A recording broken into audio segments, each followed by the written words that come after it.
Okay, looks like we're good to go. I'm super pumped. Without further ado, on today's episode of Playing Small is Canceled, with a very exclusive treat. He is a towering figure in the world of digital marketing and online entrepreneurship. He's the co founder of NP Digital, a global search and performance marketing agency, and he's been highly praised as a top influencer on the web by the Wall Street Journal, a top 10 online marketer by Forbes, and was recognized by President Obama as one of the top 100 entrepreneurs under the age of 30. No big deal. His blog attracts millions of readers every month, and he's known for his ability to demystify complex marketing strategies, making them accessible and digestible to marketers and business owners of all levels. He's not just a marketer, he's a prolific author, podcast host, and has helped companies like Amazon, Microsoft, and Airbnb grow through marketing, which I deeply admire. Please welcome the trailblazing, handsome, and knowledgeable, abundant Neil Patel. How you doing, Neil? I'm doing great. How are you guys? Doing great. Hope I did good by you by the intro. I'm super pumped to have you on, brother. It's episode 2 of Playing Small is Canceled. We're building out the LinkedIn platform and so forth. And when we're thinking about guests, we're so honored to have you. We've done some other stuff together. The audience is in for a real treat today. Let's just dive right in. You ready for me? Yeah, let's do it. There's so many places we could take this conversation. I know that you love to talk about AI and stuff, and we're going to get to all that. But I just wanted to ask you right out the gate, because a lot of our audience are entrepreneurs and into marketing and so forth, and this is a skill set that everybody could develop. And I saw you talking about how you can leverage more of your platforms and channels than most people probably do. What is a tangible thing that people could do to start leveraging more of their platforms and channels? Sure. So Adam Missouri of Instagram, he's the head person at Instagram who runs both that and Threads.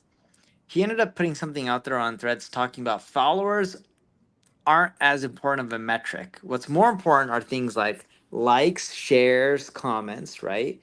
So social networks have been democratized. They don't really care how many followers you have. They more so care how engaged your content is.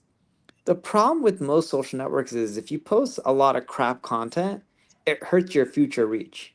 But on Mhm. the flip side, if you only post amazing content, your scores are higher for your account and you just start getting way more love. But the problem is how do you only produce hits? Because most social networks penalize you for posting crap. X, on the other hand, does not. So what we like doing is we like posting 2, 3, 4 times a day on X. You figure out what hits. You then turn that content into short form videos and you post it on LinkedIn, Instagram, TikTok, Facebook, and YouTube. And that model and the strategy has worked really well. We've seen an increase in views across all our accounts, on average 40 to 48%. Facebook's the only one where the view count hasn't really increased from this strategy, but the rest of the social networks have done well from it. One of the many reasons why I wanted to have you on right out the gate, just dropping nuggets and wisdom and so forth. And, depending upon what somebody does for a living, marketing, being able to reach more people, connect with more people, is something that everybody can relate to in some capacity. So thank you for that.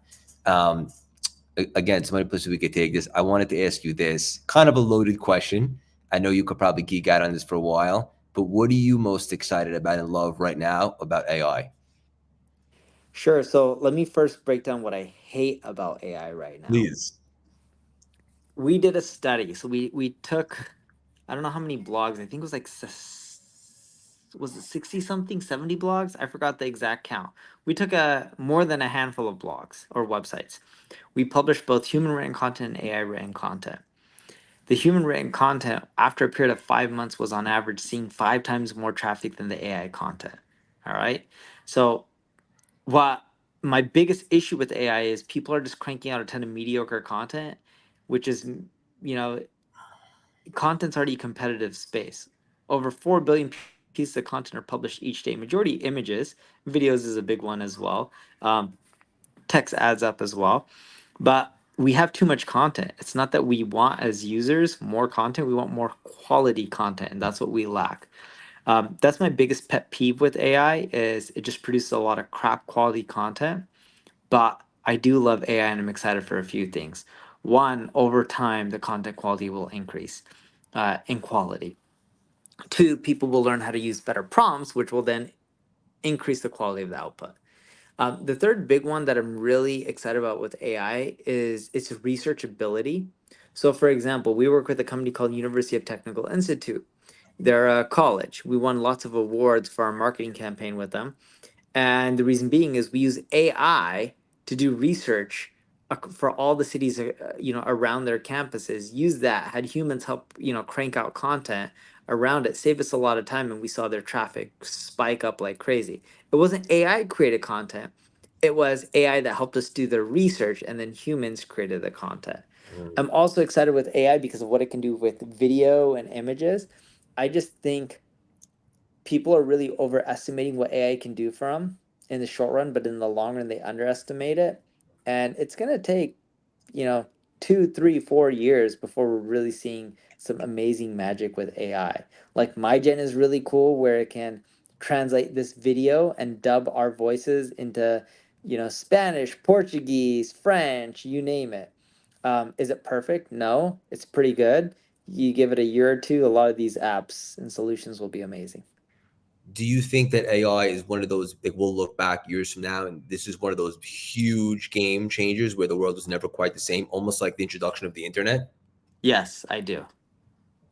You know, it's crazy that it's funny because you just said it's nothing compared to where it'll be in a couple of years. I know you're really ahead of the curve with stuff like this and you love this stuff. Did you think we'd be where we are so quickly with this stuff, or you did kind of see this coming? Did see AI coming, didn't see it evolving at such a rapid pace. That part, definitely did not see, but it's adapting fast. And I think within a few years, we'll really see some crazy changes. Yeah, and I love what you said about almost a little bit of oversaturation. It's almost like the last few years, like TV shows have become really, there's so many to choose from with all the different Yeah, platforms, so forth. But to your point, there's always room for the best, right? And the quality will begin to rise to the top. And if anything, the saturation just shows that there's a market for all the stuff in the content. But you can't deny the better quality content, so that will always shine through, right? exactly. And that's why I still think human written content is more superior than AI content, at least right now, because AI is just taking what it's found on the web and regurgitating and creating something new based on old information. People don't want to read old stuff. They want to read brand new stuff that's never been talked about. That's why breaking news does so well. That's hard for AI to do, at least right now. Yeah. So good, so knowledgeable. Um, I wanted to pivot for a second. I was checking out your content, which I highly suggest everybody do immediately following this conversation. And I saw you say that 86% of the time, more traffic does not mean more revenue.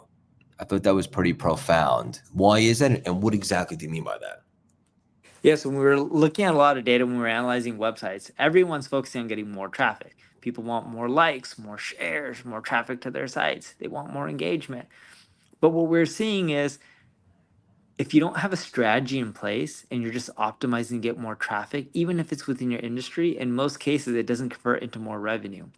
The biggest thing we see is either a lot of the traffic isn't the quality that you need, so it's not qualified enough. And the second thing is companies aren't focusing enough on conversion rate optimization.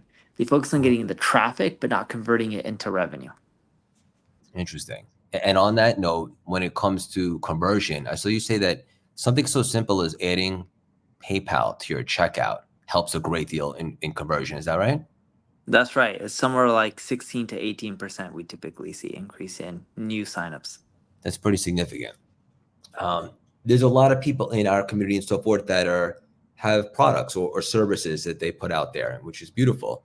And I also saw you say, and this kind of surprised me, that when it comes to a landing page, more information does not necessarily mean a higher conversion. But you also said that most likely the people that do convert or better quality leads. Is that right?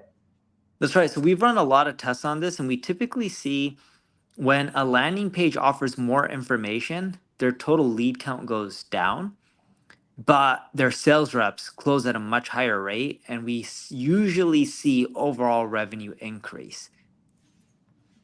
So it's not just about optimizing for how many leads you get, it's about optimizing for revenue, and we think that's a big mistake that companies make. Yeah. I love how passionate you are about this stuff.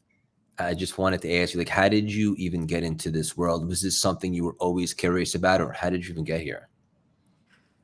When I started my first website when I was 16-ish or so, somewhere around there, it was a job board. I was trying to find a job, couldn't find a job, so I decided to create a job board. Silly idea, but got started with it. Very few people came to the website, had to learn marketing, got good at it, and it was a drug. I've never really done drugs, but it's a drug for me. Like getting more traffic and revenue and signups, and like it's just been really addicting, and it's something that I can't pull my self away from. Luckily, it's not too bad of a drug. The only thing I would change is I wish I worked a little bit less. I'm just so addicted, and I wish I spent more time with my family. But slowly working on changing it. Wish it was a quicker change. It's not that easy though for me. That's very relatable to me, brother. I don't have kids or anything like that yet. A furry one, a dog, but not a human kid. But my fiance and I are planning our wedding, and it's such a blessing. And I speak from contrast because before I reinvented myself in the pandemic, I spent 13 years on Wall Street, and I was a shell of myself. I was inauthentic. When you find what you love, and it's almost an obsession, it's like there's no better feeling to wake up and be so excited about what you get to do for a living. And I encourage everybody to never give up until you're able to be in a situation where you can have that life, right? Yep, totally agree. Yeah. And also in regards to the family and stuff like that, you definitely need a supportive partner that understands the dedication and the obsession, right? Did I lose you?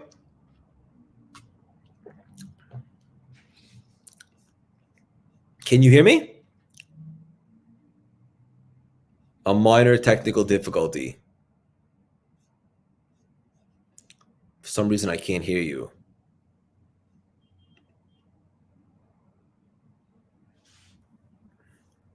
Neil's going to hop off and hop right back on, and we'll continue as we were. In the meantime, for all you guys that are listening right now, I'm so happy to see you all. If you have any questions, drop them in the chats, and we could definitely ask Neil. And I'm I'd be happy I'm to answer I'm as well. back. Sorry about that. Brother, you can never lose us. All good. What was it? Oh, I was saying about in regards to the dedication, the obsession, it takes a very supportive partner and family, right? It does.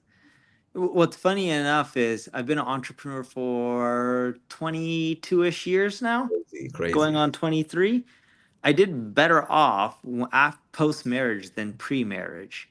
More focus, more support. It's funny on what stability can actually do for a business. Yeah, Personal stability, right?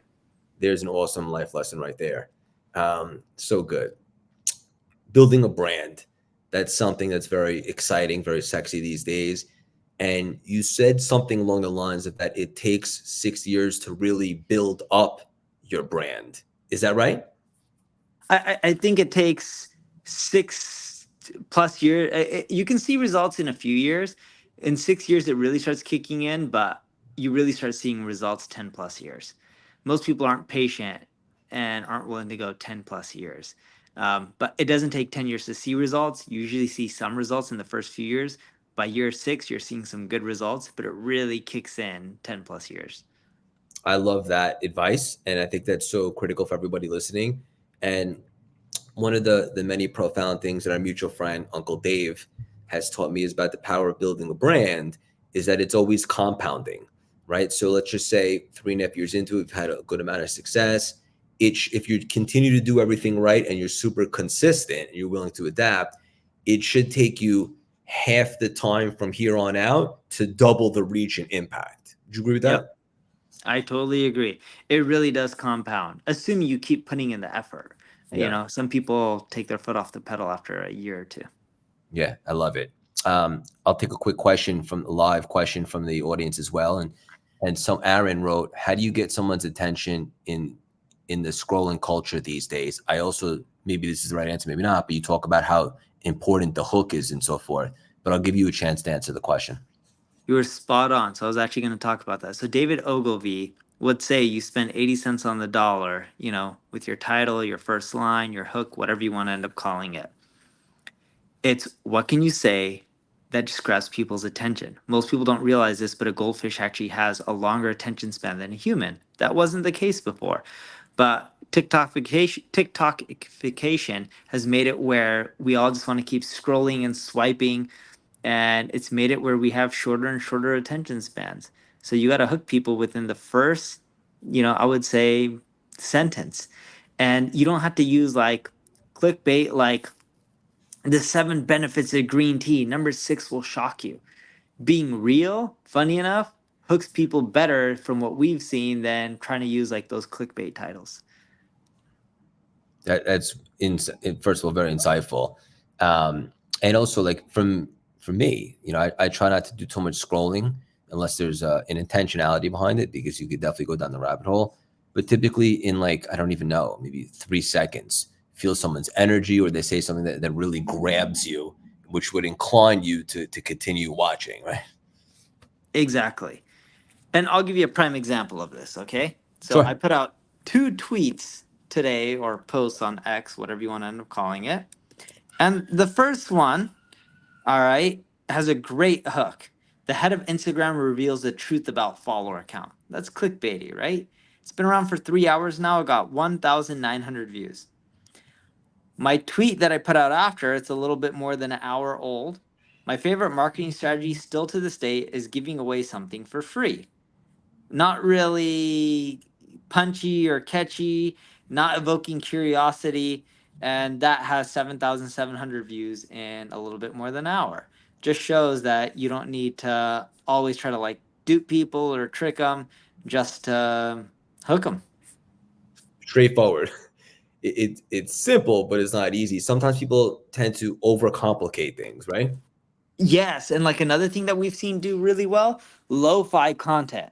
Just people busting out their phone and creating content versus having fancy backgrounds, and that are fully edited, like with green screens or any of that. With like, you still want decent lighting, but we just see lo-fi content performing better. Interesting. And there's something like intimate about it. Just feels raw and organic, almost spontaneous, as opposed to Yes. the whole production process, which is obviously cool, but maybe that's a little unrelatable if someone necessarily can't relate to that or doesn't have the means to put together a whole production. Something just a little spontaneous and raw can really grab you. Bingo. And from surveying data or survey data, the number one reason was people felt it was more authentic. This is awesome. Straight up. That's a good word. Also with authenticity, I imagine that's really important as well when you're putting out content, to really be you, and then have the right people gravitate towards you, as opposed to maybe trying to be something you're not, and then the wrong people end up gravitating towards you, and somewhere along the lines there'll be a disconnect. So it's always important to an extent to be authentic, right? Totally agree with that. Yeah. I love this, but this is straight up a masterclass in marketing and AI. Before we land the plane, I wanted to ask you about SEO. First of all, a lot of people probably aren't even exactly sure what that is. I imagine most are, but what are some overlooked opportunities in SEO? Sure. So most people don't realize this, but 15% of the searches on Google each and every single day are brand new searches that have never been searched before. All right. And when I say never been searched before, ever before on Google since its existence. So with 8.5 billion searches a day, that's roughly 1.2 ish, billion. I'm guessing and rounding and doing math in my head right now. But at 1.2 ish billion searches a day, that's a massive amount. Now, these keywords aren't as competitive. Very few people are targeting them, but they're growing in popularity. It's what's trending up. You can find them through tools like Answer the Public for free, and then that'll give you opportunities to compete in the SEO world against the bigger players without having to wait, an arm and a leg in time before you see results. Yeah. Another one that a lot of people don't talk about is around 680 million of the searches each day are question and answer based searches. Think of like Quora, it's one of the most popular websites on the web. Very few people create content to answer questions. Hmm, that's good. Yeah. So those are 2 big opportunities that I think people are not really spending enough time on. One of the many things that you do so great, brother, is a lot of this stuff can tend to seem foreign to people, They just want to build a brand or a business and like, oh, I got to start thinking about hooks and SEO and AI and all this stuff.